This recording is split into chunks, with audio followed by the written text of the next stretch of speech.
Okay, let's do a rundown of the series from best to worst, which is the reverse of how most people would do it, but hey, I'm going to be difficult and weird. So, the best movie is part one, because it's the first one.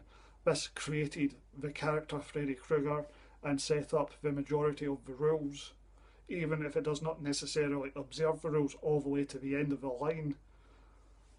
Then I think the second best movie is the third one. It's just well put together. It's, as I said in my review of part three, number one is Alien and number three is Aliens, where the scale gets bigger and the tone becomes a wee bit more jokier. So I think three is the the actual franchise version of the Nightmare on Elm Street movies. It really is the perfect Elm Street movie, the best version of the franchise version of the series. The first one's the more artistic achievement, and I would say the better movie, but three is the perfect realisation of what the Nightmare on Elm Street franchise version should be. Then I think the fourth movie is the third best of the series. The fourth one is just, again, larger in scale. I think they have a director with a bit of visual style. Rennie Harlin's a wee bit underrated. He's maybe not the most substantial filmmaker ever, but he had a knack for large scale action scenes, some pretty visuals, some nice editing, and he's just quite a good director, at least if given adequate materials and a big enough budget to throw things around. So I think Rennie Harlin saves that movie more than anyone else does, just because he's got a bit more visual panache, a bit more style to his work. His direction makes a difference. I mean, fourth story is okay, but nothing special. Its kills are not necessarily that brilliant. I'm not saying they're not, I'm just saying that the reason why I would say four is one of the better ones is just the scale, and it just sort of pushes everything up to the max a wee bit in a good way. So then I think the next best one is the second one, which is a controversial thing to say to some extent because it's not a well liked movie. I assume it's got its fans, but for the most part, it's considered to be a bit of a dud. It broke a lot of the rules of the established mythology and was just disappointing, I guess. It's certainly not a particularly good movie, but I did think it was entertaining, and I don't think it broke the rules too much. It wasn't unforgivable. I just think it was a decent, solid movie, and it worked better than I expected. So I think the second one's slightly underrated. Okay, now the fifth best in the series would be the 2010 remake. It's a pointless movie. It has no reason to exist. It does not excel at anything. It does not impress. It is just a okay movie. It is watchable.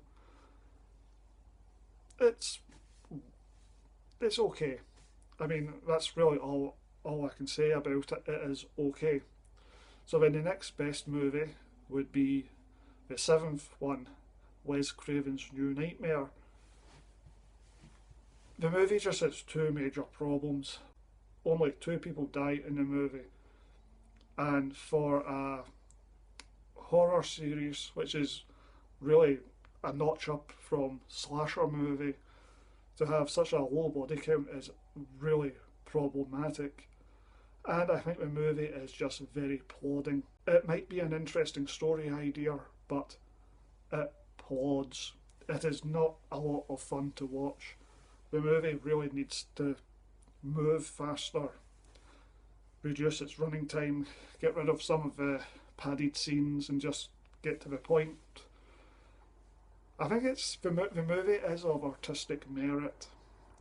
Maybe not a lot, but it's of some artistic merit, and it's certainly an interesting movie, but it's not executed very well, and the movie's just simply not much fun. I did not really like it that much, but it is of some artistic value.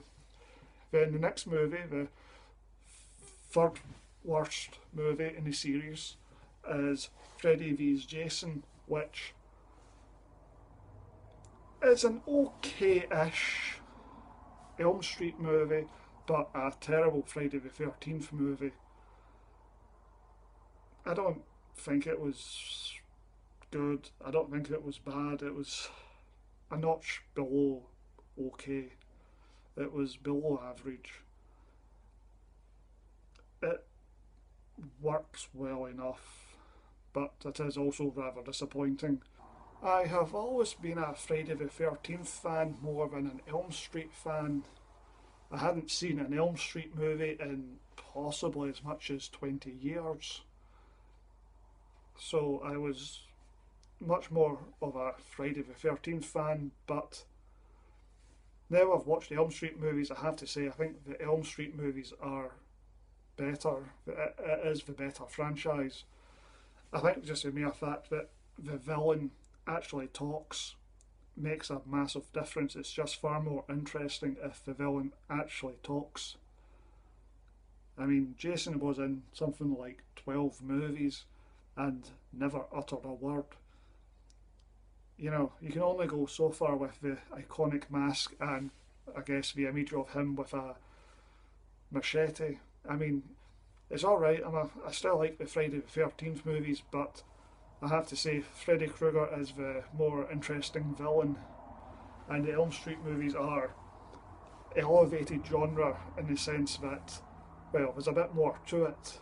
Maybe not a lot more to it, but there is some more to it than just simple kills. You know, it's a bit more creative. So anyway, the second worst movie in the series is Freddy's Dead Part 6. It's a bad movie and it's got some really, really bad bits in it. The computer game kill is the low point of the entire series. It is a very badly put together scene, awful sound effects, terrible visuals, continuity errors, very dated idea. It's really the absolute worst thing of the whole entire series. There was some ideas in it that were okay, although I guess there's also some ideas that are terrible. It's fair to say the backstory addition of Freddy having a daughter and of Freddy getting his dream powers from these three demons that fly like fish in the air. That was not a good addition. It's fair to say that the people who came up with those ideas were not in Wes Craven's league. Yeah, those are pretty bad. I don't know, 6 is a bad movie. I'm really not going to defend it. It is a messy, crude movie. Then we come to the very worst movie in the series, which is the Wretched Part 5. That's a bit extreme actually to say wretched. It's a bad movie. I think you could argue it's actually the better movie than 6. I think you could actually argue that. But Part 6 has the advantage of being mildly entertaining or mildly amusing, of having one or two stronger moments. The problem with Part 5 is that it's just oddly dull, a bit dour, it's just not fun. 6 manages one or two bits of fun. 5 is just kind of hard work. It just kind of sits there on the screen not really doing anything. I think my main criticism of it is they picked a bad director. He had some okay visual ideas, but that's about all he had. He was not someone who had any real strength as as someone who works with actors and working with a script.